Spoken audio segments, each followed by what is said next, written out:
Hey everyone, and welcome to the next edition of the Snapchat. I'm joined today by a very special guest, someone that I respect greatly in the gaming industry, someone who has done a tremendous amount for Marvel Snap behind the scenes, and I'm excited to get into all of it this week, as well as all the topics we're discussing today. We are joined by Ryan Hartman, the Vice President of Penny Arcade and the head of PAX, the conventions heard around the world. Ryan, how are you today? Great, man. Thanks for asking me to do this. This will be fun. Yeah, I'm actually super excited because there's a couple things. First of all, we got some good topics to talk about, and a lot of people might not realize this, but despite the fact that you're one of the busiest guys that I know on the planet, who is literally traveling to Australia next week and then back home to Philly like a month after or whatever, right? You have so many massive conventions out, and it was just PAX. PAX Prime was just the other week, it feels like. You've made time. Yeah, PAX West. My apologies, PAX West. Yeah. Actually, why did we change the name from PAX Prime to PAX West?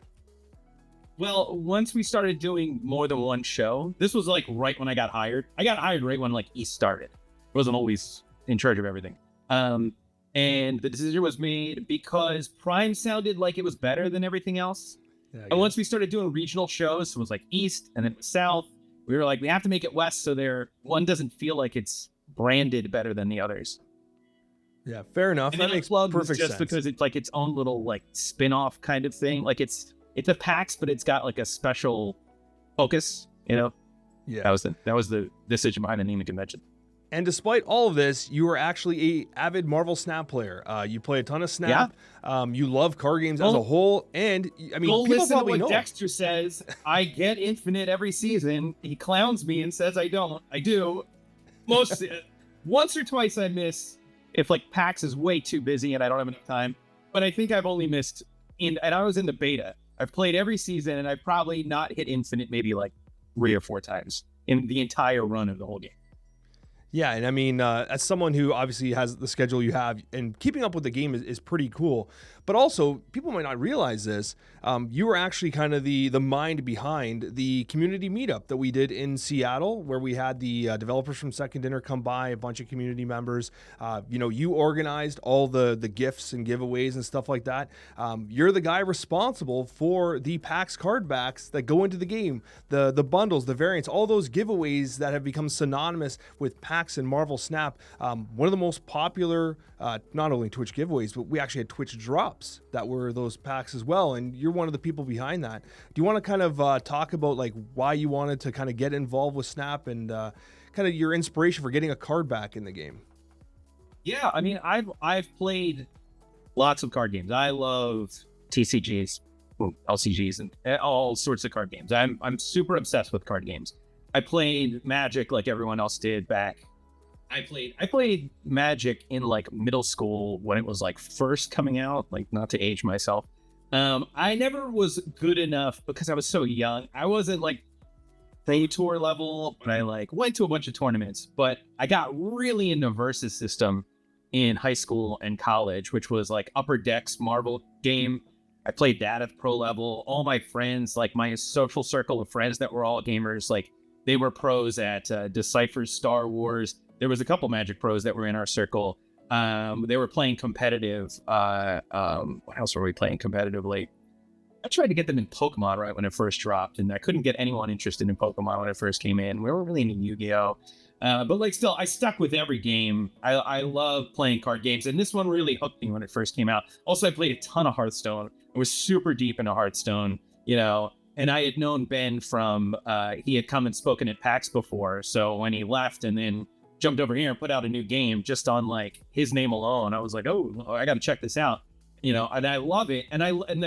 It speaks to how well it's designed that someone as busy as I am can still play and keep up at a competitive level because the games are so fast.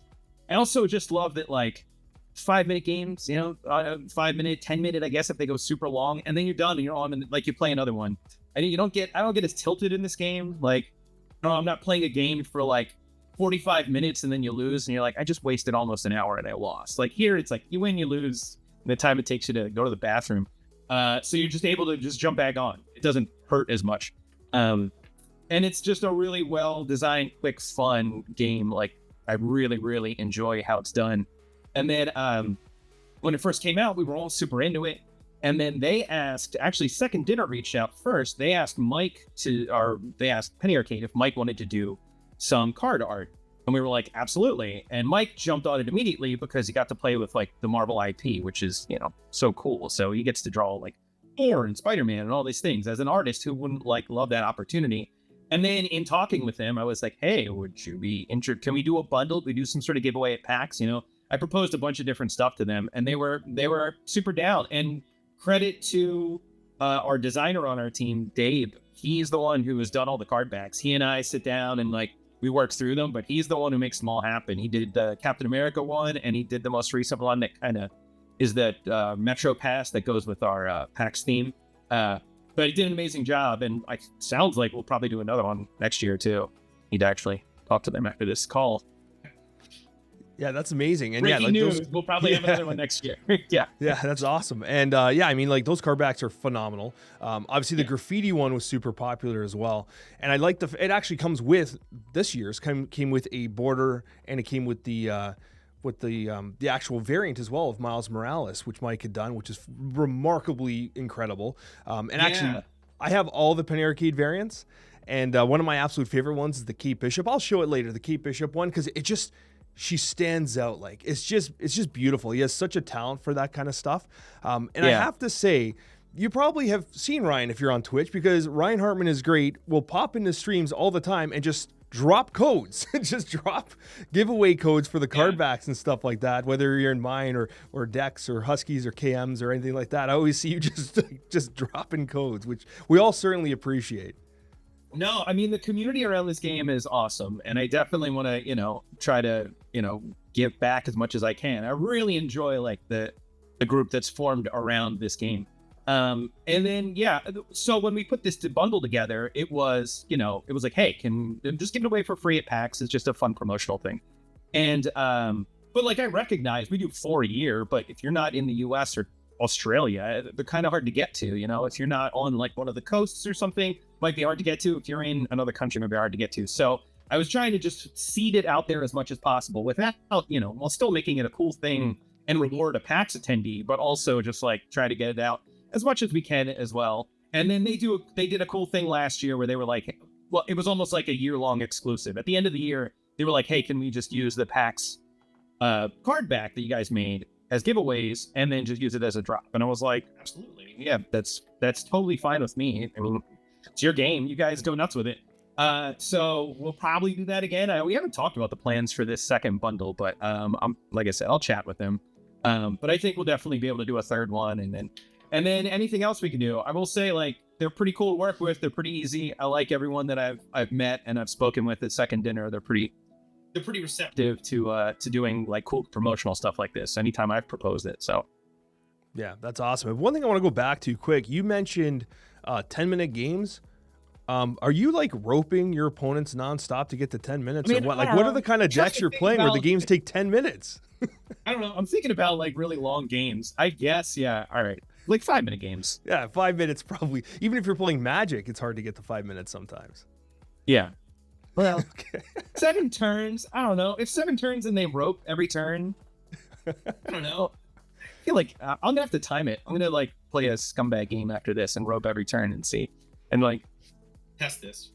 And what's funny about what you had said prior to, I want to go back to, is you talked about how, like, obviously you were interested because like you were familiar with Bensworth and Hearthstone. And it's crazy because I was introduced to Hearthstone at PAX East. I remember going down the escalator, going into the big, what it feels like an airplane hangar filled with games and stuff. And on the right side, it was the Hearthstone booth. No one had ever seen it before. And it was the rage of the show. It felt like that was like one of the things. No one knew it was there. Like, I didn't even know it had been announced. Like, it just was there. Yeah. And I was like, what is that? Is that Blizzard? And then I loved Hearthstone as well.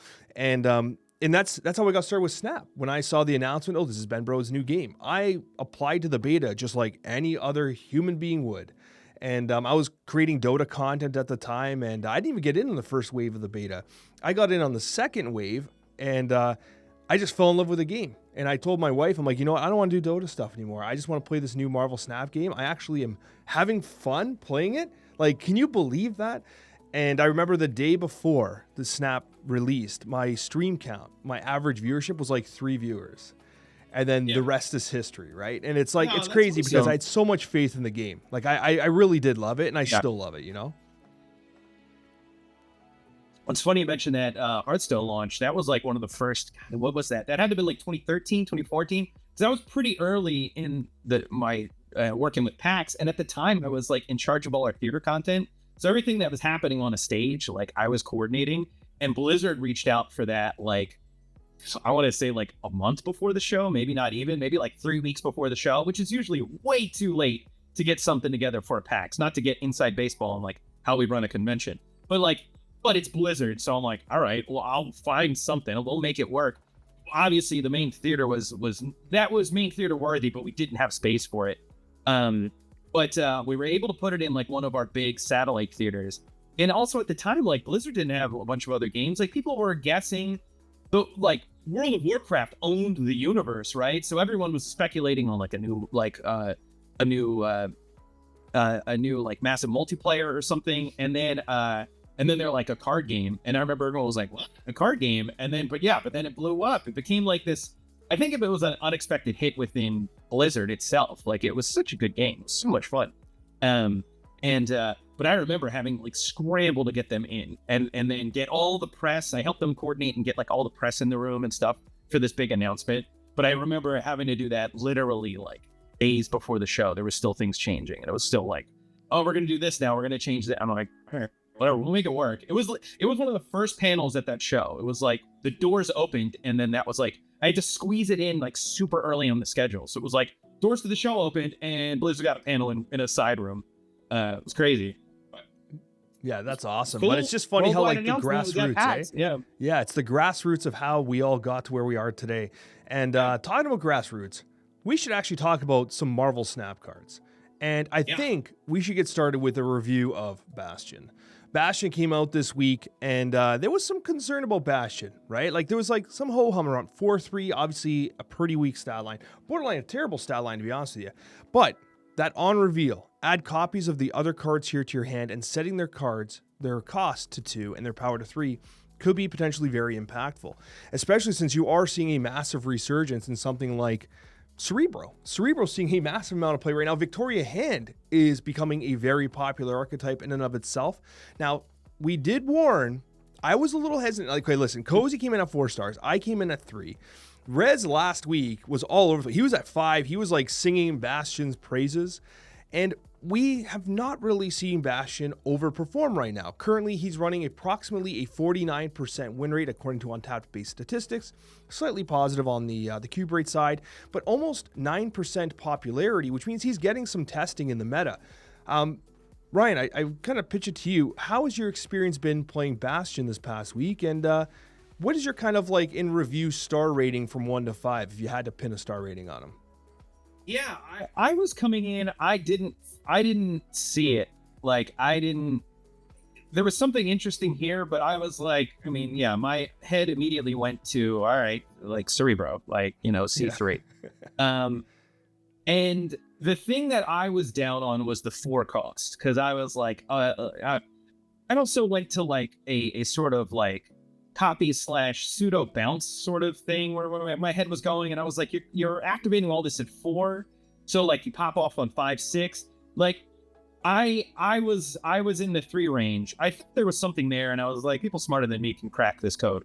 But I'm still feeling like it's around a 3, 4. It's not a bad card by any stretch, but like it's not meta defining. It's not like some sort of archetype defining card. It seems interesting. I think there's still room to explore. But yeah, the Victoria Hand stuff seems to be the most obvious to me. Like, that's where she's really strong. You get her and you do some sort of Frigga build, and then pop him in there. And then turning cards with low power or like really good activations at higher levels. So like, oh, you can get an Iron Man, a 2/3 Iron Man's insane. Or you get some really high, 5 cost card, but then it's like you're holding in your hand, you're bouncing this on, or you gotta play it on 5. So it's like, you gotta cheat him out early in order to bounce and it's like, That was what always got me, was the 4 on Bastion, and I still think that's kind of the problem with him. but maybe it's not a problem, because if he's like a 3 or a 2, then he's incredibly busted. So it's like he's probably where he should be.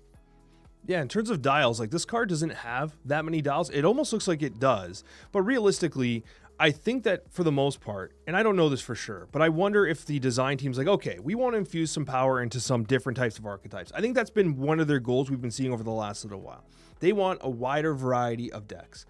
And I don't care what anyone says, I feel like they have actually made a conscious effort to give Cerebro some love. And Cerebro actually did see some changes, right? He was a 2 cost at one point, now he's a 3 cost plus 3, which is a lot. In terms of pure stats, Cerebro might still be one of the higher stat-based decks in Marvel Snap right now. And I think Bastion goes perfectly in there. And we saw Cerebro 2 specifically really take off. And now I think we're seeing Cerebro 3 start to outperform Cerebro 2, but it's going to take a little bit of time. Now, obviously, we're in this weird OTA era. We'll talk about that afterwards. But Bastion does represent a very interesting card for those particular decks. Now, that's not where it ends, though, because you do have Bastion being very good in Victoria Hand. Victoria Hand's becoming incredibly popular, and with Bastion, you're able to replicate, look, borderline on curve, your Quinjets and your Victoria Hands themselves. I was trying to play this very interesting deck where I had Victoria Hand. I actually was running a Moonstone as well, which is super greedy, and it is not in most of those decks. I had like Moonstone, Frigga, and all these ways to copy cards and then really amp up the effect of the Victoria Hand. And when you play cards like Misery and Hood, you're able to generate so much value with those hoods, those demons, I should say.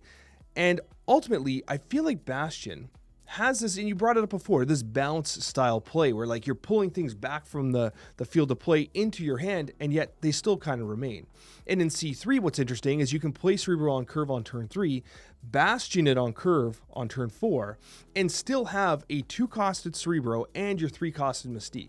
So you can still get the Cerebro Mystique combination, right? Because you can kind of break the chain with Mystique in some degree and still have that newly copied Cerebro to play, which I think creates a very flexible and versatile way to approach it. So overall, I've actually been impressed with Bastion. And you're right, actually. You said something very important, that it's probably going to age well and someone's going to crack the code. Because one thing about Marvel Snap is, especially in these first couple weeks, you have an onslaught of cards. An absolute onslaught of cards, and they don't get a chance to breathe all the time. As we get into the middle of the season, the release schedule slows a bit and things breathe more. So hopefully we see some cooks with Bastion. Well, yeah, and also like everyone tests the newest card, right? And then in 2 weeks, like the test is like 2 weeks later. Like if people are still playing it or if they're still trying to mess with it, it's like, when Frankie Ray came out, Frankie was everywhere for a week or two. I don't see anyone playing Frankie Ray anymore. I see some Frankie Ray builds, but it's like not really, right? It's like, so it's like that's the test. If he does seem to slot best in like a Victoria Hand, just card generation build, but it is like this pseudo bounce sort of thing. I like him. I just don't know. He also goes in like decks that I don't usually gravitate towards too, which is why I'm also kind of like mid on him. No, I think there is something there, but it is like, it does feel like a lot of work. And it's like you said, like you really need the Misery, right? Because you play this with like really powerful 1-drops in a lane, but then you got a clogged up lane, because what are you going to drop three 1-drops and then him to get 3 good, like 3/2/3 versions of them back, but then the lane's full. So what, you do 2, and then a Misery to pop it, but then it pops him too. So it's like, all right, my entire lane's dead. So it's like, there's a lot of like weird decisions you have to make, like with those sorts of things. But actually that is a hallmark of a well-designed card, right? I like when it's like, it comes down to a bunch of decisions. When the card plays itself, that's boring to me. This is a card that requires like some lateral thinking, some smart piloting, some real intricate decisions in the deck construction, which is probably why I don't play it, because I'm dumb and I want to move fast. Then fall into destruction. I drop a card, I kill it. They're on to the next thing. That's all I got to do. 3-minute games. Talking about 5-minute games. I could be done in 2 minutes. We started at 10 minutes. Now we're down to 2 minutes. Now we're down to 2. Exactly. Yeah, now we're down to 2. And you know what? I know that Bastion may age well, but there's been a lot of debate about the new card this week. Jim Hammond, the Human Torch. we needed another Human Torch in the game. I don't know if you thought that way, Ryan, but I was like, you know what, we need another Human Torch because we don't have enough of them. We haven't released a Human Torch in 3 weeks, so let's get another one out there and see what we can do. Now, here's the funny thing. So, Cozy and I, when we previewed Jim Hammond, the Human Torch, also every time I see Jim Hammond, I think is it Richard Hammond, the guy from Top Gear? I keep thinking about there's a guy who races cars. I'm pretty sure it's Richard Hammond. Anyways, when I saw the name, I was like, I got Google right here. No, it's okay. Someone in the comments will be like, Alex, yes, it's Richard Hammond. Or maybe I'm mixing up their names. I used to love Top Gear. But anyways, so Jim Hammond, Human Torch, Cozy and I both came in really low. But we've received some clarification about the effect, and I'll speak on that. So I came in at like 1 or 2 stars and Cozy at 2.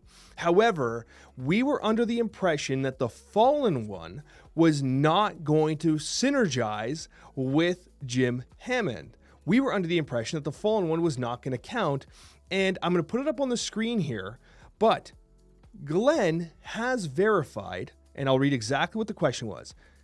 Does Fallen One's max energy ramp create bonus energy that Jim Hammond converts into repeatable start of turn power? That was the question from the community. Glenn responded, Jim Hammond checks for positive changes in the energy you're supposed to have from normal game progress. So anything that changes that, Fallen One, Wiccan, Psylocke will count. Similarly, Havoc will eat bonus energy, but never cause a power reduction because Jim doesn't check for negative gains. So the Fallen One will work with Jim Hammond. And because of that, this is a totally different card. Completely different card. And the upside is significant. Now, I do think it's going to be very much tied to the Fallen One, and it's going to live or die based on whether or not we're able to cook a Fallen One deck that can take advantage of this. But that clarification changed everything. And I'm going to give you the floor, Ryan, but I'm going to reconsider my star rating. Yeah, in thinking about this card, like I was just trying to go through like what are the optimal use cases, right? And it's like really all I could see is the Fallen One. But again, you know, I was so down on this card that it makes me think it might be good, because anytime I'm like super up on a card, I know that's dangerous. I'm like, this card is obviously amazing, and that's always wrong. And if I'm like, this card is obviously garbage, that's usually wrong. Then I'm like, okay, like my instinct is like, this is a bad card, which tells me like it's probably not as bad as it seems. The only one I was ever like, this is sucks, and it actually sucks, was like Mad Thinker. Because I'm like, well, yeah, what are you going to use this with, right? Like, what is your optimal play line with this card? Because it's like, oh, maybe Wiccan or maybe Erisham. Erisham, crapshoot if you get this or not, right? Or maybe it's a crapshoot if you get them on a curve, you know? So it's like, are you going to optimize them there? Wiccan, maybe, but then it's like, what do you want to run in a Wiccan? You want to run Quicksilver, and you want to run Domino, right? So it's like, are you going to risk your 1-2 curve? Like I run 1-1 and 1-2, and then I run 3s and higher, you know, in a Wiccan deck. So I don't want to introduce a bunch of 1s and roll the dice there. And I don't have the stats in front of me. And there's like a math curve on like exactly how many 1s you need to have in your deck in order to guarantee you draw one within 12 cards, right? When you're like first turn. So it's like, I don't want to play all that, and I want to clunk up my deck with 1 drops when I'm playing a deck that's supposed to be cheating out energy, right? Like a Wiccan deck, you want to play 1-1, 1-2, 3s, and mostly you want beef. You want big beefy boys that you drop 6 drops and higher, 5 and 6 drops. So it's like, it's not going to work in a Wiccan deck, really. So then it really is just the Fallen One. So this is just a utility card that slots inside a Fallen One combo deck. And then what are you doing in a Fallen One combo deck, right? You're dropping Symbiote Spider-Man or Shuri, right? And it's like, or maybe both in conjunction or something, if you can figure that out. And then I don't even know what you would get off that. So a Fallen One into a Shuri would get you 10 on going into 6, right? So what's that? So Fallen One on 5, doubled 10. You're getting 10 energy into 11. Going into turn 6, it would then do the check, right? At the start of turn, it would check. And it's like, you should have 6 energy, you have 10, so you're getting 4. So this makes them a 1-6. It's like, okay, wait, a 1-6? It's like, it was a lot of work just to get a 1-6 when I could have just played Black Cat at some point, you know, for a 1-5 or something like that. He'll have synergy in those scenarios, but it's like, unless there's some other crazy combo here, and I'm not seeing other than like you buff the hell out of a Fallen One just to get one more like juiced up card. It feels like the stars would have to really align for him to really pop off with Fallen One. It feels like it might be a good little 1/6 utility that you hit sometimes in a Fallen One deck, which is fine. It has its place, but it's not going to set the world on fire, in my opinion. Yeah, and I mean, you touched on a couple really important things. The first is that obviously we're fixating on the Fallen One now that we understand that synergy is going to be there, but the Fallen One released and honestly was kind of not great. It didn't really light the meta on fire at all. It didn't generate much excitement, and I would suspect that not a lot of people have the Fallen One. And as a result, you are now, if let's say the Fallen One deck takes off with Jim Hammond, players now have to invest in 2 cards, right, to get to the Fallen One. Yeah. And the Fallen One's primary decks that we're seeing play were Kid Omega Nimrod decks. So now you're like Kid Omega in. So like I wonder about how deep the average player would have to dive into their pocket to actually make Jim Hammond and playing Jim Hammond reasonable. That's another concern I have. And because like you're probably out the Fallen One, Jim Hammond's going to cost you your tokens as well. And it's a lot to invest in what honestly is a question mark of a card in terms of its actual viability. Because even in the circumstance you suggested where, you're estimating about, 6 power from Jim Hammond, the problem with that is that like, well, Martyr's still a 1/5. Now, obviously Martyr is actively trying to lose you the game, but you can just play Martyr. You can just slap her down on whatever turn you want. You don't have to go through all these extra shenanigans, right? And you touch on Erisham. You're right. It's a total crapshoot as to whether or not you're going to draw Erisham. You're diluting your deck by a significant amount. And I don't think you're ever in a situation where, especially considering the buff to Domino, you rearrange a Wiccan-based shell to include a whole bunch of 1-drops and you cut Quicksilver. I don't think you ever do that because exactly as you said, you need the Chonky Boys. Or else, like, you have the extra 2 energy and you're top decking 1-drops. You're like, shit, like, what am I supposed to do with this, right? So you're right. I think that it's going to be definitely alongside Fallen One. In a synergy I actually think is going to surpass Shuri specifically is Symbiote Spider-Man.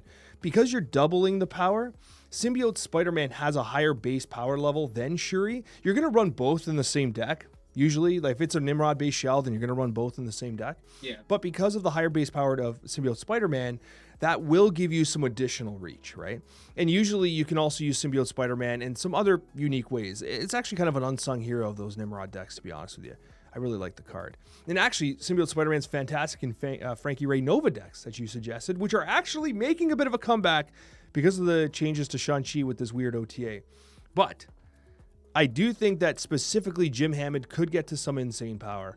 Rough math, I can see him easily getting to like... So if you play the Symbiote Spider-Man and then you play the Fallen One and you Symbiote Spider-Man that, like he's easily over like 10 power. Right? I'm not doing the math in my head right now. I'm just kind of just shooting it. In that scenario, what happens? So you play the Fallen One, and then on 5, because you're playing Curve, right? So Spider-Man on 4. Yep. Yeah. Fallen One on 5. Fallen One on 5 gives you 5 energy, but it's 5 turns, so it does nothing. But then it emerges and triggers again, and that's for what? 12. So then you've got 13 going into 6. So then you're getting 7 extra power over the turn, right? Am I also misinterpreting how this works? It reads all his power beyond what you should. So he does a check at the beginning of every turn and says like, oh, it's turn 2 and you're starting with 3 energy. He therefore gets +1 because you got 1 mana that way as well, right? So in that scenario, you're getting what, 7? So he's a 9, right? I forget what number I was at, but anyway. So I mean, a 1/9, hey, that's nothing to sneeze at, right? Like, yeah. So he fits in, but it's like, so you got to get him on 1 and then play him in that instance. And it's like, that's not a bad combo, but it's really work. He basically only works as far as I can see with that. Because I was trying to think through other stuff. I'm like, well, can you like just kind of like low key get some value out of him with like playing a Psylocke and stuff and do some sort of thing with Sunspot and like She-Hulk. Maybe there's some sort of like package there, but I'm like, I don't know. As I like think through it, Jennifer Kale and stuff, where you do little bits of cheating throughout the game, and maybe that gets you something. But even then, it's like you get him to like 1/5, 1/6, like. I mean, that's nothing to sneeze at. If they dropped the 1/6 tomorrow, we'd all be like, "This is an amazing card." But I don't know. It just feels like there's a lot of steps involved. You brought up a good point. You did bring up Sunspot, and I actually do think that Sunspot and Jim Hammond could probably play together relatively nicely. If anything, I think that we're likely to see some sort of hybrid Nimrod, kind of deck with Jim Hammond and Sunspot being included. That'll probably make sense alongside the Fallen one. And that's probably where you're going to see the highest percentage of like win rate and cube rate and stuff like that. Now, again, someone might cook something completely different with Jim Hammond, but sometimes the most obvious thing is the obvious answer. And Sunspot is going to be very synergistic with the likes of Jim Hammond. And not just that, but in the event that you don't draw Jim Hammond, Sunspot is also in a position where it could utilize that extra energy being generated in the event that you don't have optimum plays, right? So I do like the call up for Sunspot. I do think it makes a lot of sense. Yeah, I mean, as we're talking through it, just like theory crafting here, like there might be something. I think he's a solid 2. Like, is he like a must purchase card? No. Is he going to change the meta? No. He's just a thing that will supplement an existing deck for now, and maybe as more cards come out, maybe he's better. I don't know. Does he work with, is there any sort of scenario he works well with Bastion? No, not that I could see. No, he seems very narrow in his focus, and that's okay, right? Yeah. As Marvel Snap, I think we're almost at like 400 cards or something like that. As Marvel Snap introduces more and more cards, there's only so many 2/3s that do +1s that you can release. Like eventually you have to niche down. And I think that's what we're seeing with a lot of these cards. And actually over the last couple months, I think the designs have been cool. Like look at what we got in Moira. I think Moira is a really cool card. Sometimes they're going to land, sometimes they're not. And sometimes they age well. Like we're talking about the Fallen one here. This is a card that no one really cared about. And then suddenly you release something like Jim Hammond and the conversation changes. The conversation changes of like, oh, wait, maybe we're adding something that makes the Fallen one like viable, right? It didn't feel viable on the launch window, but now it is, right? And so that is something worth considering for sure. And Ryan, we got so much to talk about today. So much to talk about because we need to talk about this absolutely insane imbalance patch. I'm calling it an imbalance patch, the robot imbalance patch, because it might not have been inherently obvious, but they do intend on reverting many of these changes. I did say it in kind of like my review video. They're kind of swinging in a very interesting way to see kind of like what sticks, what doesn't. I guess they're kind of taking some information and some data, but they're also just trying to see like, okay, you guys want a Shang-Chi nerf? Shang-Chi's nerfed, right? So we're going to go through all of them quickly here, and I love some of your hot takes. So right off the bat here, Shang-Chi goes from a 4/3 that destroys everything in a given location over 10 power to a 4/2 that only destroys a single card with 10 or more power. This is a very significant nerf. Ryan, first of all, do you think this nerf sticks? That's how we'll do it. Ryan, do you think the nerf is going to stick? And what are your general thoughts? So with the new imbalance patch, as it were, I don't... I like it. It's making things weird. It's making things interesting. It's not what we had. But, like, I didn't like Tech Slop before. That was, like, the prominent deck. Because it could handle everything. You know, that was one of the quotes, like, when they first designed the game, right? Wasn't it, like, it's supposed to be, like, we're building sandcastles, and who can make the bigger sandcastle? But you need tech cards to stop what I'm starting to run into, which is just weirdo combo crap. Because everyone's going to zone in on what is the most powerful combo, and if there's nothing to stop combos, everyone's just going to do the same 2 or 3 combos, which I'm seeing a million Human Torch and then Living Tribunal things at the moment. I keep running into that. Like, I was running into that all morning. Which is, ironically, now that tech cards are dead, I'm running more tech cards than I ever did because no one's expecting them. It's like, God bless Enchantress. 5-drop, I don't care, whatever. She still stops so many of these crazy weirdo combos now. And honestly, thinking about it, that's maybe something Hammond has going for him. I'm always incredulous of like a really strong 1-drop because Killmonger existed, but he doesn't affect the whole board anymore. He's only one lane. Like, you can diversify power. Like, so it's like that's actually a bonus for him if you can get him crazy. Because like Killmonger's just not as powerful and prevalent and oppressive to the board as it used to be. But yeah, like Red Guardian taking a hit, but it's like a minor hit. He still does his thing. Rogue is still around. I guess there's still ways to deal with stuff. But the Shang-Chi one, the Shang-Chi's still good. Like, how many times do you have like multiple? What if you were playing a deck with a lot of like raw power, right? Are you gonna put like 3, 4, 10 drops in one lane and then just pray for another lane? You're gonna spread it out, right? Especially if you've got a lead.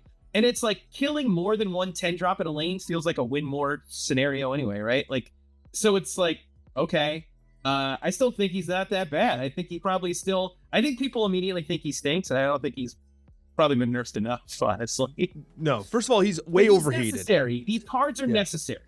Yeah, he absolutely is. He's way overheated. His win rate's always hovering around 51%. Like, it's crazy. People hate this card, but realistically, he's not that much of a problem. The only circumstance that I can think of where you usually have more than one 10-power card, you can do that in Surtur, which is one of the reasons why those decks tend to be doing good right now.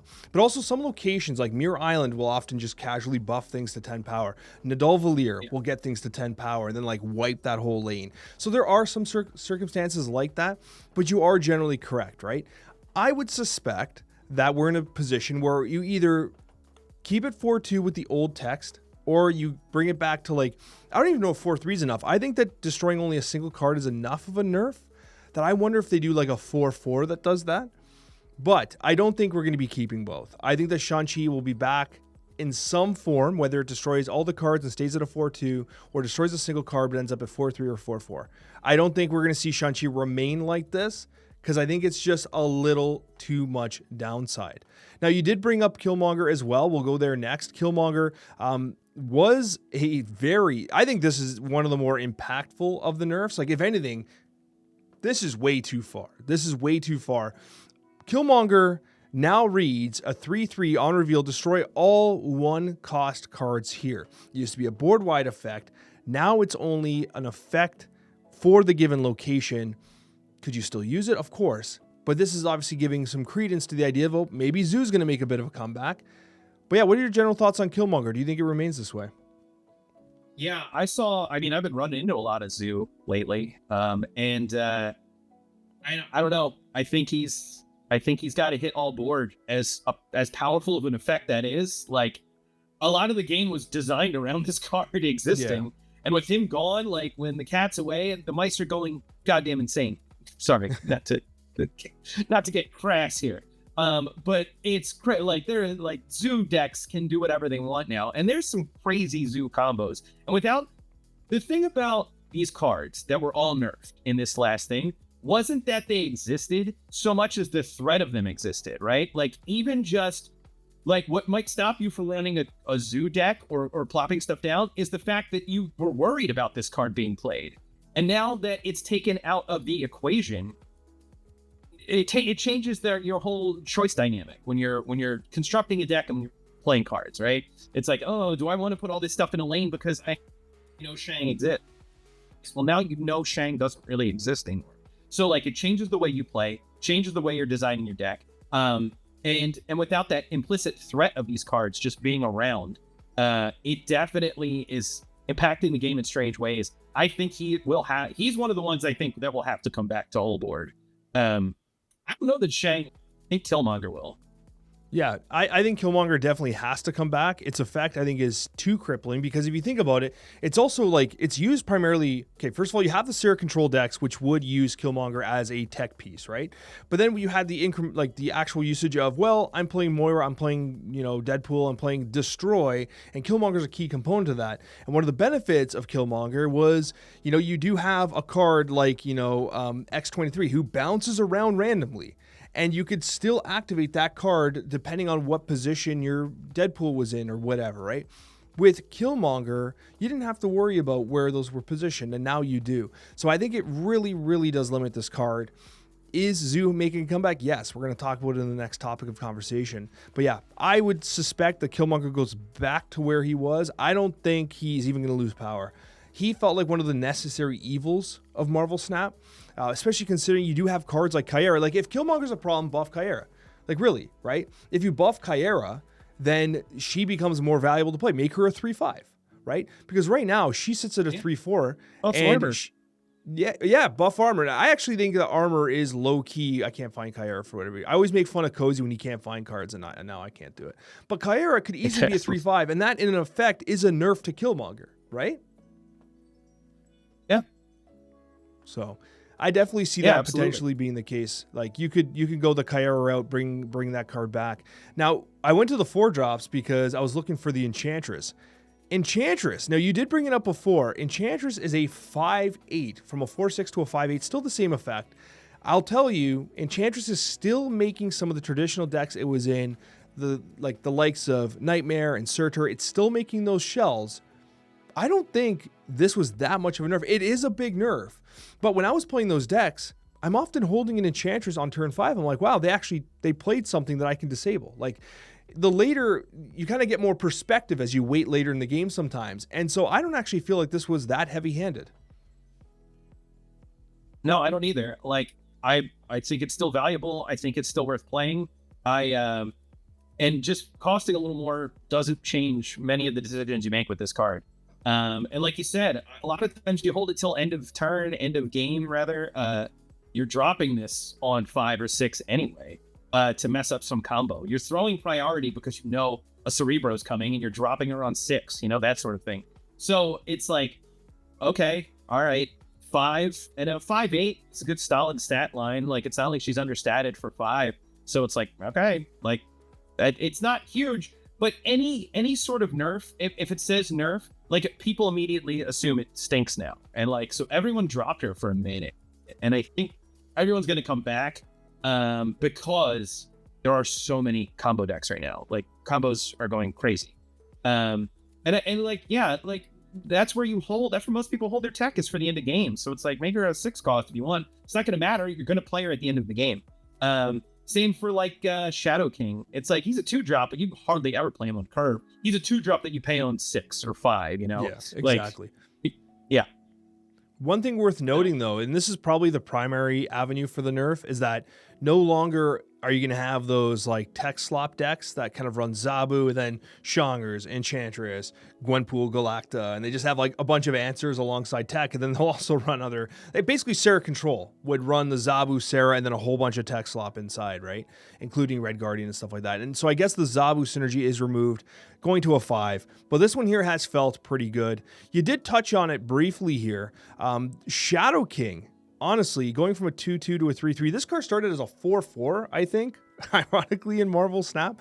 But that was with the ongoing era of Zabu. Like, literally, Zabu was an ongoing that discounted cards, right? So, 3/3, what are your thoughts? Yeah, I still run him. He's still good. I mean, especially now, like I said, there's crazy decks that are doing... I'm seeing a lot of, like, people experimenting with Nightmare again, and with like the ongoing or removal of the ongoings with like Sauron and stuff, which I like those because those are just natural beef, right? But then I see a lot of Human Torch combo decks and things like that. A lot of move bounce that are getting some crazy power, and you need a card that resets them. If you can't Shang-Chi them and you can't Killmonger them, you need something. So I do think, like I said, I do think it's crazy that so many of the tech cards got nerfed. But he's still good at 3. Like, and I always will hold him till late game anyway. So it's like, all right, now I can't play like a 4 and a 2 on 6. I can't do. And I play a 3 and a 3. It's like, okay, it's a slight variation on how like my end of game goes, but it's like I still run him in a lot of my decks because you have to, because there's so much out there. This is the one where I will admit that I honestly don't know. Like, I really don't know if they're going to revert him to a 2/2, keep him as a 3/3, because this is one of the ones that has been very contentious. And also because at your middling MMRs and people kind of getting towards Infinite, Shadow King doesn't see a lot of play. It really doesn't. I feel like it's one of the cards that does disproportionately get played at higher MMRs in tournament settings and stuff like that, as it should be. Like, it's an excellent card, but it doesn't feel like the catch-all that Shang-Chi felt like. It's played significantly less despite its immensely powerful effect. This one, honestly, I think second inner, just take as much data as you can and see where it ends up kind of placing. But yeah, myself, I'm truly not quite sure.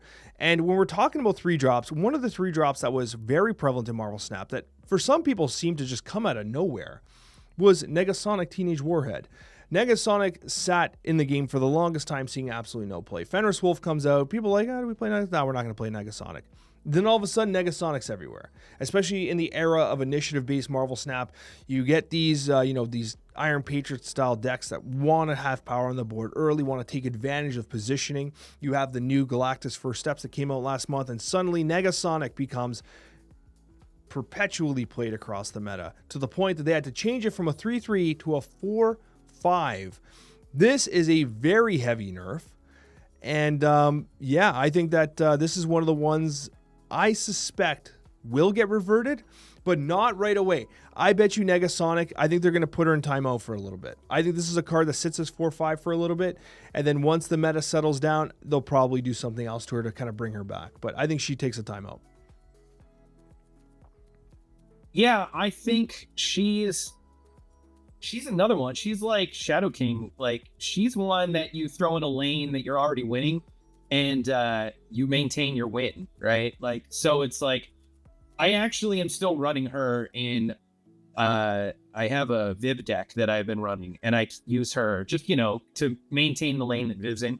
But it's like, she almost like a jug, where it's like, you drop her, you have priority going into 6, and you drop her in a lane, and that pretty much guarantees, in a lot of instances, that you win the lane, especially now, no one's playing around her. And it's like, all right, I know I've got this lane locked now. So it's like, all right, it's a guaranteed lane winner at 3 or 4. And it's like, so I don't know. I don't know if she comes back. I don't know. I have a love-hate with her. I didn't like her before. I run her, and I hate that I run her, but she's so good.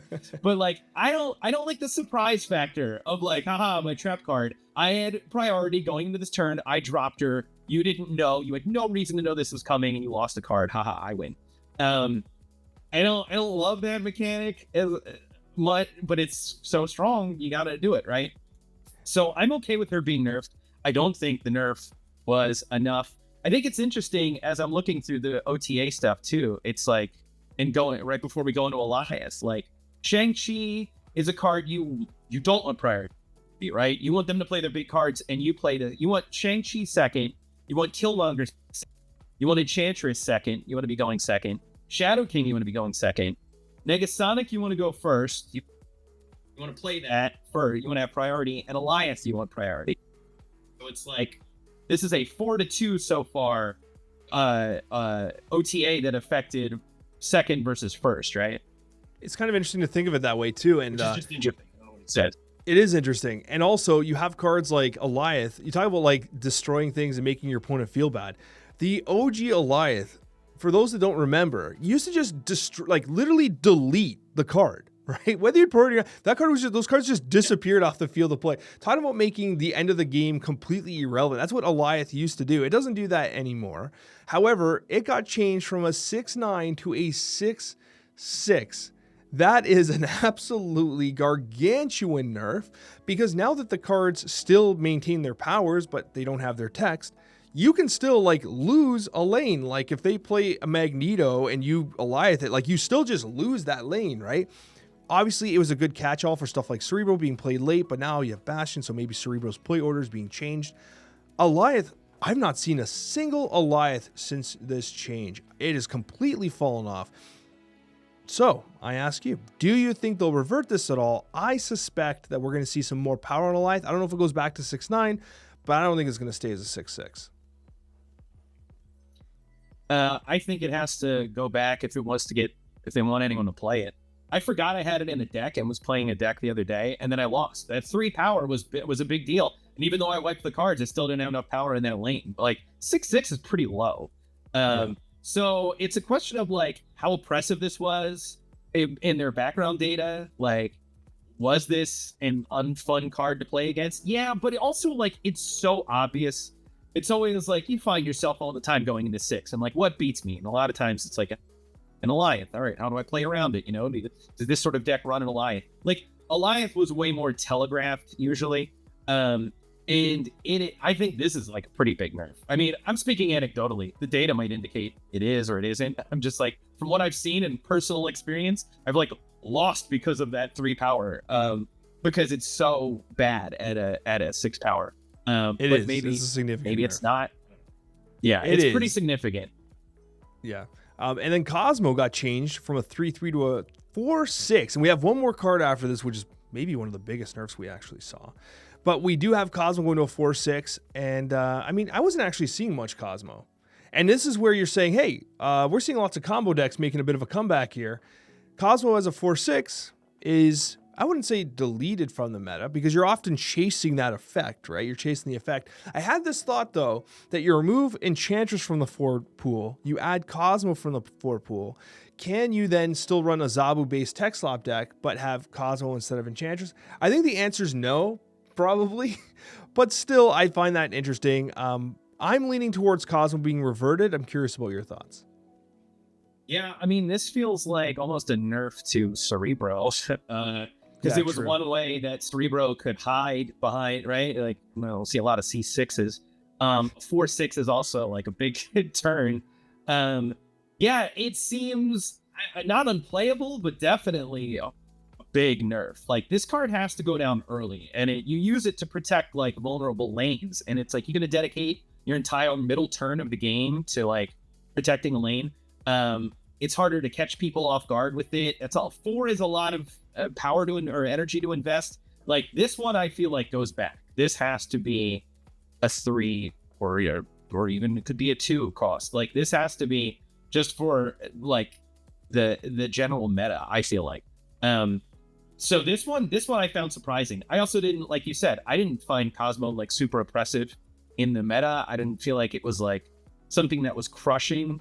It's just right before the OTA, the place I saw it the most was in like protecting Cerebro or protecting like certain, Moonstone combo lanes or something like that, Yeah, for sure. And as I said, Cosmo not seeing the most play was primarily being seen in C3 for the most part, and now is no longer a part of that. What was not seeing play in C3, and maybe the bane of C3's existence, was the Red Guardian. This was insane. Going from a 3-2, he was a 3-3 at launch.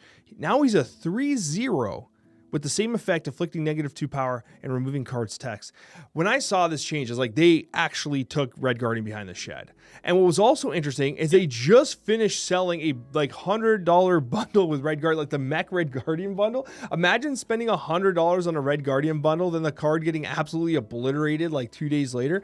It goes against the saying that like, oh, Second Inner is going to buff cards that they're selling in bundles and stuff. Well, this was the opposite case, so that's a check in that box, I guess. But for the record, I think this is absolutely getting reverted, especially since you do have Cosmic Ghost Rider that's now running rampant in its place. I probably see Red Guardian remaining as a 3-2 moving forward. This is probably just a flash in the pan type nerf.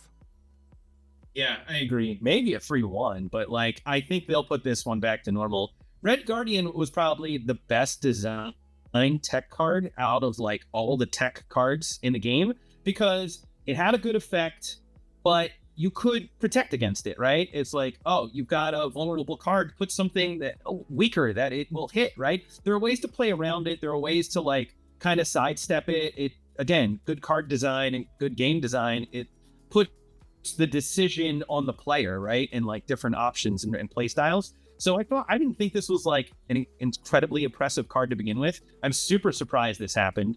And when you see anything go to 0 power, then your brain just goes, I don't know, put it in a Mr. Negative deck. Kind of similar to Cosmo. If anything goes to 4, your brain just goes, all right, Zabu, can I use it with Zabu?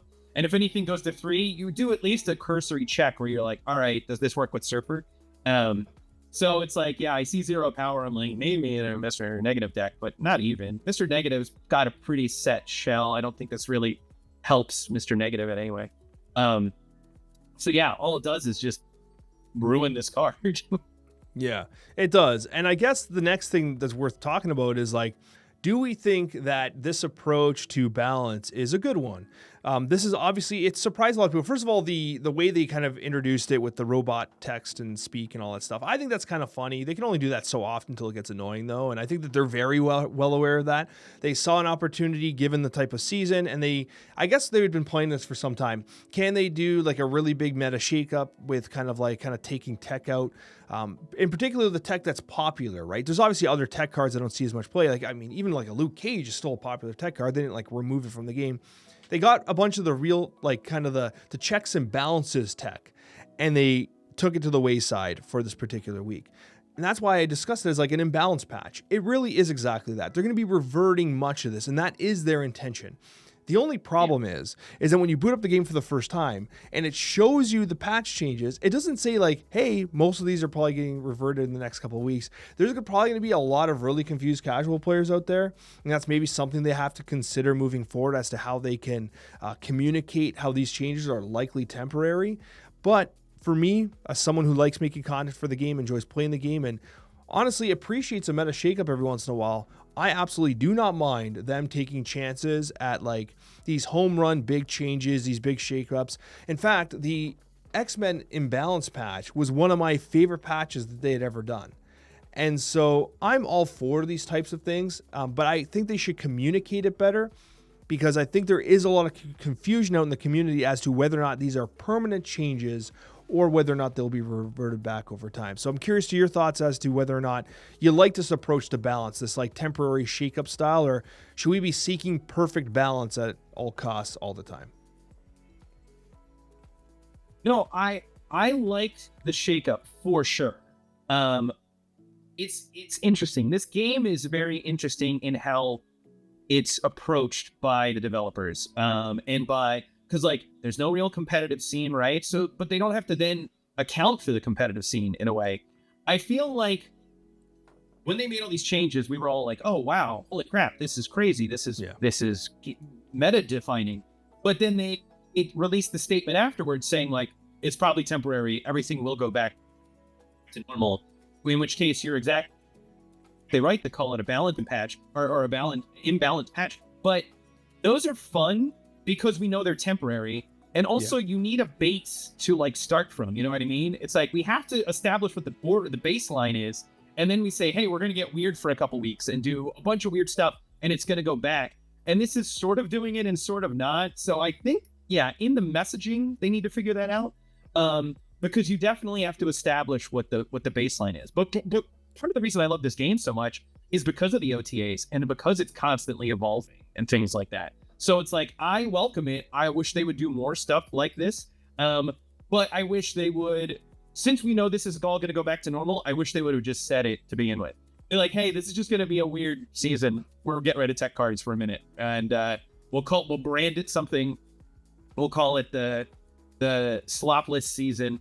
And for just 4 weeks, it's just going to be no tech cards, go wild, see what you could come up with. Almost like they're making a new mode without making a new mode, and then like go back to a normal. Like you have to establish what the normal is. So I'm waiting to see what comes back and how it comes back, though, for sure. And I'm interested in seeing that as well. Yeah, for sure. And on that note, we should talk about the best decks to be playing post-OTA and the general archetypes, right? And the decks are still being figured out, but I'm going to start you with like one that is definitely making a comeback, and that is Zoo. Gilgamesh is played primarily in Zoo, and as we discussed with Killmonger being set to the wayside, Zoo is making a comeback here. We're seeing a Zoo deck right now, and we've been talking so much about Zoo decks. We talked about it on the decks of the week. Currently, with updated stats and more games, it's running a 61% win rate, which is absolutely insane, and a 0.43 cube rate. So we're talking about Zoo performing exceptionally well right now, with Killmonger kind of set aside for the next couple of weeks. That is probably surprising no one, because that was the primary check and balance being left in place there. In your opinion, what's a deck that's worth playing right now post-OTA?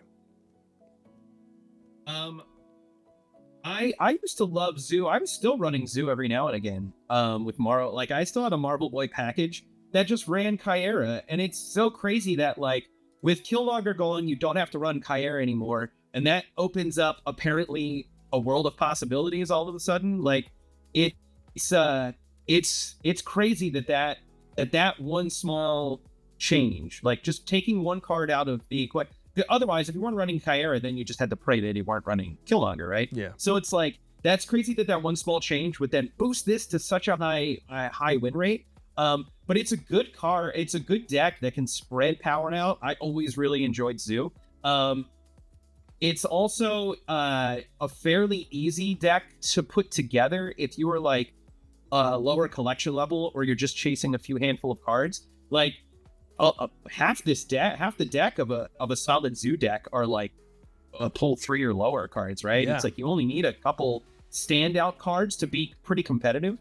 And and without having to worry about any tech, you can. And also, what's the best about Zoo is you compete in all 3 lanes. It's like this is a deck that goes very wide.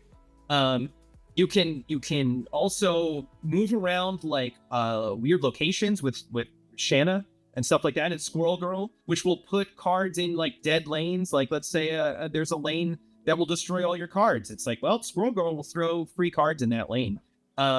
You'd be surprised how many just easy wins you get off things like that.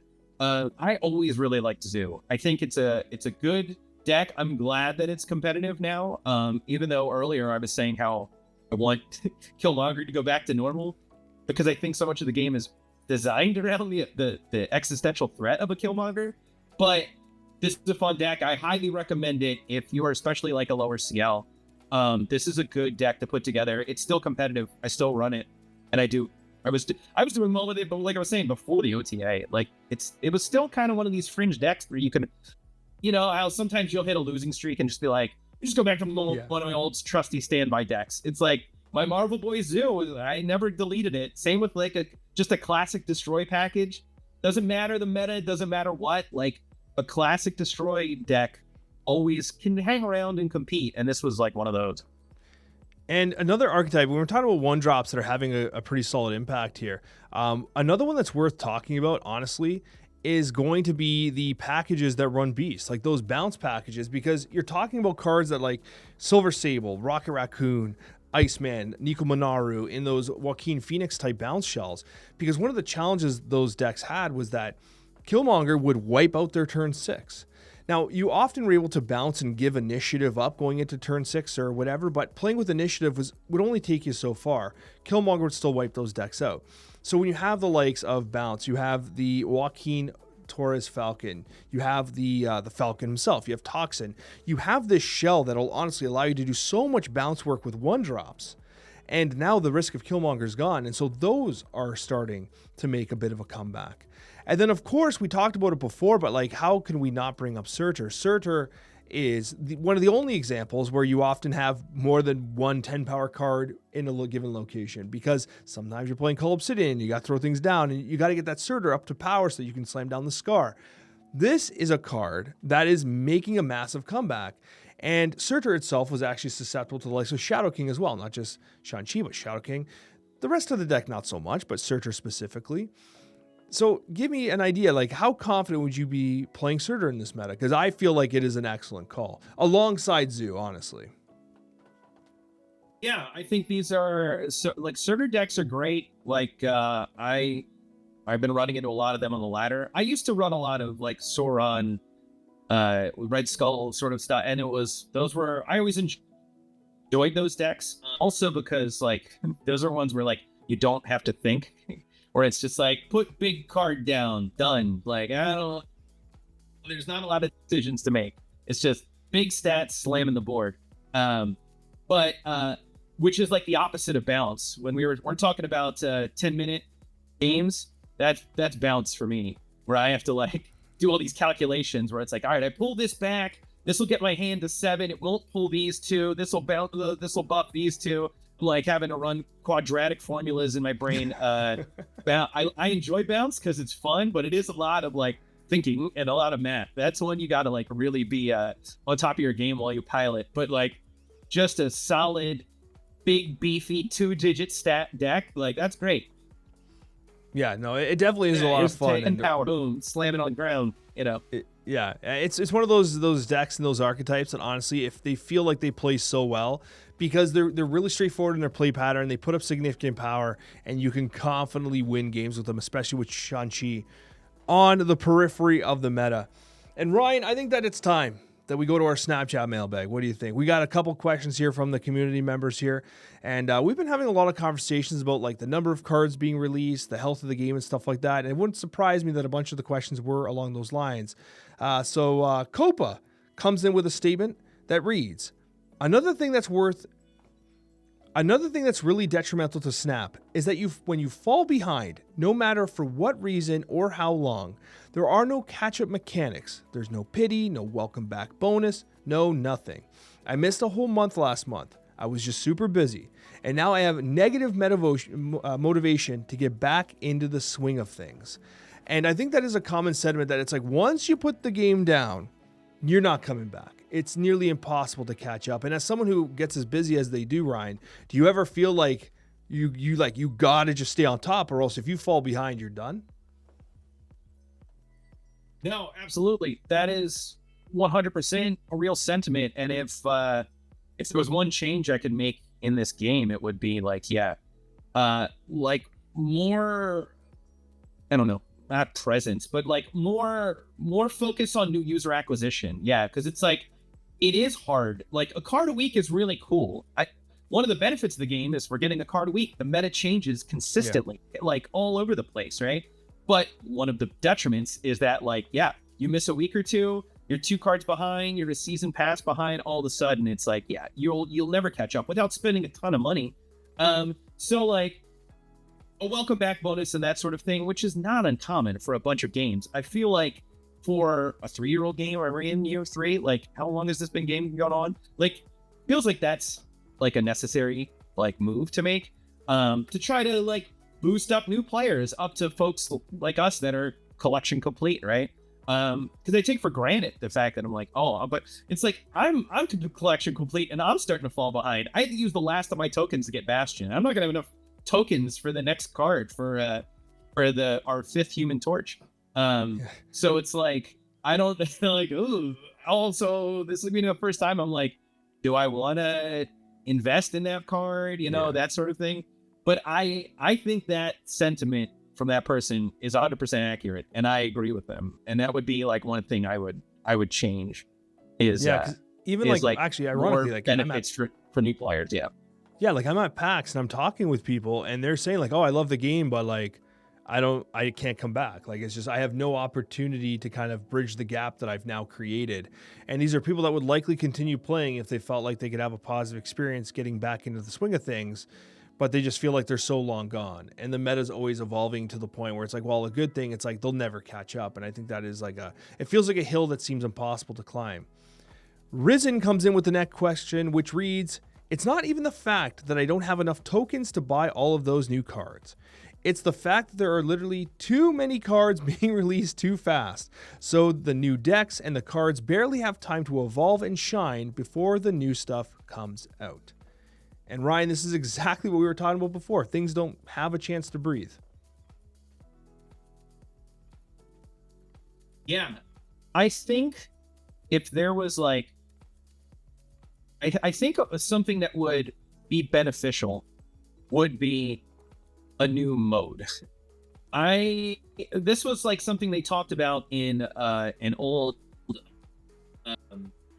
like runway plan they released. But it was like talking about some sort of draft mode where if you didn't have a complete collection, but you were able to go in, kind of like Hearthstone has that mode, and you were able to just piece a deck together where you like pick one of 3 cards sort of thing and build a deck, and then just like in the arena and just like battle it out. Like some sort of mode like that, some sort of drafting mode where you could play with cards you don't own just to mess around with them, I think would be enough to bring it back old players that aren't complex, and they would feel less of the pressure to get collection complete. But because there's only one way to play this game, and it's to have as many cards as possible and have access to all the best stuff, or else you're going to run up against people, who have it and you don't. You also will get frustrated, right? So it's like, I think that's something that would like kind of bridge the gap. Yeah, no, for sure. And again, these are questions that honestly, I spend a lot of time thinking about, and I think that Second Dinner does as well. There are no easy answers. Like you can kind of be like, well, just make everything free or like do, but then like at the same time, like we don't know their business requirements. We don't know their licensing requirements. We don't know, we don't want the game to be completely insolvent because we wanted everything free. But at the same time, it's like, it's a real issue when players feel like they can't play anymore because they can't keep up, or they can't even get involved or come back because they'll never catch up. And, the release schedule feels really intense. And like, as you said, like you're out of tokens, right? So the situation you're in is you start skipping things, or you pull to the most powerful card in Marvel Snap, which is the credit card, right? And that's basically the only answer you have left, right? And I think that's where some people might be like, okay, now I'm in a position where I either pay up or I quit. I guess I quit, right? And that's a kind of unfortunate thing. And we are seeing more and more of that in Marvel Snap. given the circumstance with the number of cards being released and the fact that they've not gotten less expensive. I mean, I shouldn't say that because the snap packs did generally improve the rate of card acquisition, but it was immediately offset by the number of cards being released, right? So there was no span of time where people were like, I'm playing catch up, this feels great. It's like, no, I'm just getting wrecked, right? And I can kind of really feel the player sentiment there with regards to how that feels. It's easy for me to say, I'm not a developer or an engineer. It's easy to say like, oh, just make a new mode, with that. Like, I know there's a lot going into it, but part of what I was kind of hoping with all these new cards coming out, like they're dropping, like all of a sudden we'll just get a shadow drop of like 4 new cards out of nowhere. I was hoping that was like precipitating the release of like a draft mode. We're like, hey, we got to bump up the card pool because there's a new mode coming, and there's still no new mode. And it was on the roadmap, so I'm not making it up. I'm just like, please give us that draft mode. Give us a draft mode, and I think it would fix a lot of the issues, like with the new players. Yeah, Grand Arena came close. I think Grand Arena was by far the best mode that they've designed, and if they were to have a kind of a rotating cast of Grand Arena commanders, so to speak, I think that would go a long way. That would go a long way.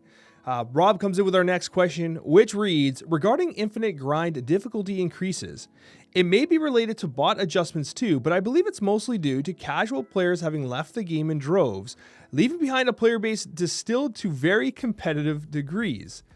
TLDR, high percentage of player base now sweats sticking it out during Snap's decline. This is a comment in regards, Ryan, to the feeling that like getting to Infinite's been way harder in the past, like way harder now than it's been in the past. It feels way more grindy. And a big part of that is I think that they've increased and improved the bots. Like the bots are actually like, they're snipers now, man. Like they're doing some soul crushing plays where like they will beat you. Whereas like bots felt like an infusion of cubes in the old system. Now they're like legitimate opponents that you kind of got to be wary of at times. You still get the odd throw bot, which like will play the 0% win rate play. But there has been a large consensus of at least my community that people are finding ranking to Infinite extremely frustrating and a big turnoff. And so I ask you, how has your ranking process been in the last couple of months, and has it felt exhausting? Yeah, it definitely felt harder in the last, I want to say, since like the spring, even. Like, now granted, I'm, super busy. I don't play as consistently as other people. I always make sure to get in a couple games a day. I always hit my dailies. And then like over the weekend, I'll grind a little harder. And it's like, I'm just limping Infinite, like right at the end of a season is what I've been doing the last few seasons. And like, as I'm limping to the finish line, it was incredibly hard. And I'm doing it at the end of the season. I'm doing it in the last 2 weeks of a season, 1 week, maybe even the last 5 days of a season. And part of me is thinking like, hasn't everyone already made it to Infinite? Who am I playing against? Aren't I like the last person to show up at the party? So am I just getting like crushed by like sniper bots or what? But it does feel a little more sweaty than it used to. It used to be an easier climb or a steady climb. It feels like it's way more feast or famine, but it's so anecdotal. I'm like, maybe I'm just not making the right plays. I'm always like, it's a me thing. So it's hard without seeing any data. It's hard to like point to the game and be like, no, it's the game's fault. Like, I'm like, no, it's probably my fault. But enough people are saying it could be. I don't know. And also, like, I don't know.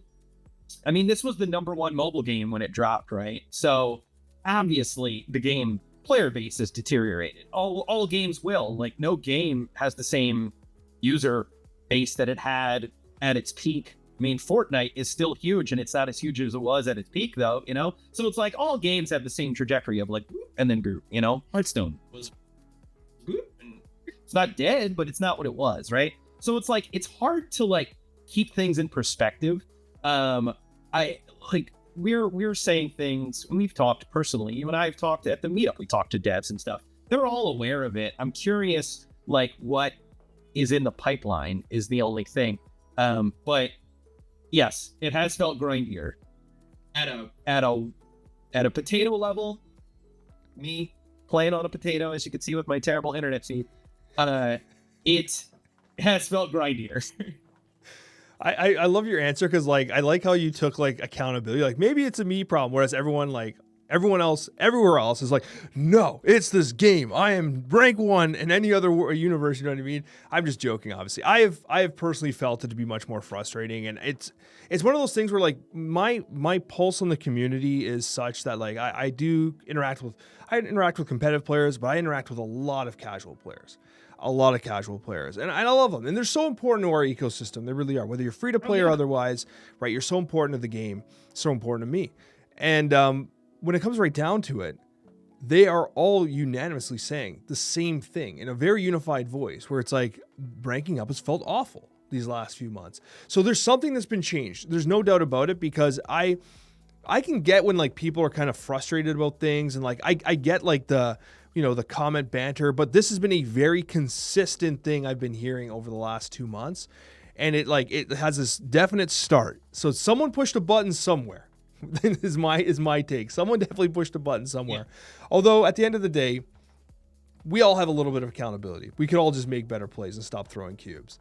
But then we have the Philosocopter coming in with the last question of the day. Philosocopter's not even asking a question. It's more like a statement. 100% agree that the collection track needs to be totally overhauled. It's more of a chore than a reward. No, I don't need gold tickets. 1,000 tokens, or 100 tokens, I should say, or a damned avatar. Philosocopter, I'm going to just counter you with one thing. I think we do need the tokens out there, but we talked about last week, Ryan, about how the collection track seems to be a relic of Marvel Snap's past. And if you're going to increase the number of cards being released, why aren't we increasing the rewards on the collection track? Like, why aren't we increasing the number of tokens that we're acquiring so we can actually acquire the damn cards being released? It seems like a relic that needs to be taken a look at. It seems like a forgotten part of Snap's ecosystem. 100% agree. 100% agree. If I were anointed the king of PAX or the king of Marvel Snap, and it was like, all right, you get to make changes to the game, this is one of the first ones I do. This and a draft mode, and then new user welcome bundles or something would be like the 3 big changes. I hate the track. It is a chore just to click the friggin' buttons. Like, it takes like 2 seconds per click to like, I gotta watch the little animation, and then oh boy, I got 30 credits. Oh, I got another gold ticket for a mode play. I've got over like 4,000 on my track of unopened levels of my track. I don't even bother because it takes so long and it's so unfun. There's gotta be, I do feel like the game was redesigned. It's like its gameplay loop in terms of like, you play a game, you unlock your boosters, you do your stats and go through, and then you do your track. Like, that is a product of a bygone era of this game. This game has been re-engineered in the background, but that hasn't, and it does feel weird. It doesn't feel fun. I don't feel rewarded as a player. I feel it's like it feels like they're wasting my time in a way. So I would totally rework that. I'd scrap it entirely and like start all over again. But that's, again, these are all easier said than done things. Like, I'm not a game designer, but like, people come to me with like, oh, you should do this at the convention. And I'm like, I'm going to tell you from a million reasons why that's a dumb idea and how much infrastructure changes would be required. So I recognize I'm in a privileged position to just be like, make new things for me. But it does feel like that needs some kind of attention for sure. No, there's no doubt about it. I can only imagine the type. It's so funny. I just laughed at hearing you say that. It's like, hey, Ryan, it would be great at PAX if you had Drake and, Kendrick Lamar do like a rap battle. Like, yeah, that would be cool, wouldn't it? Right. But like, not feasible, right? Not possible. Although I got to tell you, you've had like some legitimate stars on the stages. Like obviously like Xavier Woods and stuff like that. Like it's so like, anyways, I'm a huge fan of PAX, and I'm so appreciative of everything you've done, not only for Marvel Snap behind the scenes. You're one of the unspoken heroes behind the scenes of Marvel Snap's community, and I wanted to take a second to say thank you for that, because as our community kind of ages, and we're in our 3rd year of playing Marvel Snap, sometimes not all heroes wear capes, and you're one of them. So thank you so much for all that you've done to not only support the content creator community and myself, KM, and Husky and others that you've been so kind of helpful towards, but also, of course, for Marvel Snap as a whole, with the card backs and all that you do behind the scenes to try to give this the platform it needs to be the best game it can be. Yeah, no, I appreciate that. I mean, same to you, man. Like it's all out of legitimately a place of love and enjoyment for this game. I'm not getting anything in return for all this stuff. I just really like the game. I'm legitimately a fan of it, and I'm just because I'm a fan and because I do have access at my with PAX and everything to be able to do stuff. I'm just like, hey, it'd be cool if we did this, and then I can try to make it happen. But no, it is just it's a great game, and I want to see it succeed. I like the game. I like all the folks over there that I've met. I love the community around it. Like some games can get pretty toxic, and the community around this is by far, especially like comparatively to other game communities, pretty supportive and pretty cool. So it's like it's been great to see, and you're a huge pillar of the community. So props to you as well. Thanks for all the things you do. Thank you. That means a lot to me, Ryan. Thank you so much. And guys, I'm going to have Penny Arcade's information down below. You guys do lots of streams, lots of variety content as well. You also get to see a lot of the panels and stuff you guys post to your main YouTube channel, so that'll all be posted down belou. We do have PAXs coming up. Ryan, do you want to speak on behalf of the Penny Arcade or the PAX? I always say Penny Arcade Expo. PAX Unplugged is coming up. You also have PAX Australia, which is near immediately coming. Do you want to talk about those dates? Yeah, PAX Australia is less than a month away. The October 10th to 12th in Melbourne, and then so if anyone happens to be in Australia, we'll be giving away the PAX card back. It is at every PAX for the year. So we gave it away in Boston, we gave it away in Seattle. We'll be giving it away in Australia, and then we'll be giving it away in Philadelphia as well, which is PAX Unplugged, and that's November 21st to the 23rd. It's the week before Thanksgiving. That is our board game show. So that is if you like Marble Snap, you're probably a card game player, and you probably play other card games. That is the show to go to for that sort of stuff. There's tons of card games and board games and all analog games there. And it's a great show, but we'll be giving away the PAX card back there as well. And then I'm sure likely after the end of the year, I'm sure there'll be ways to acquire our season 2, our second card back, and then hopefully we'll have a new one next year. So, yeah, for sure, and looking forward to that for sure. And then again, we have PAX Boston, which is in the new year as well, which is one of my absolute favorites, where I learned how to play card games in the first place. But anyways, guys, thank you so much for joining us today. Both Ryan and I say thank you very much for your support. And as I said, all the links will be in the description down below, so you guys can get all that PAX goodness going. Thank you so much, guys, and we'll see you on that next one.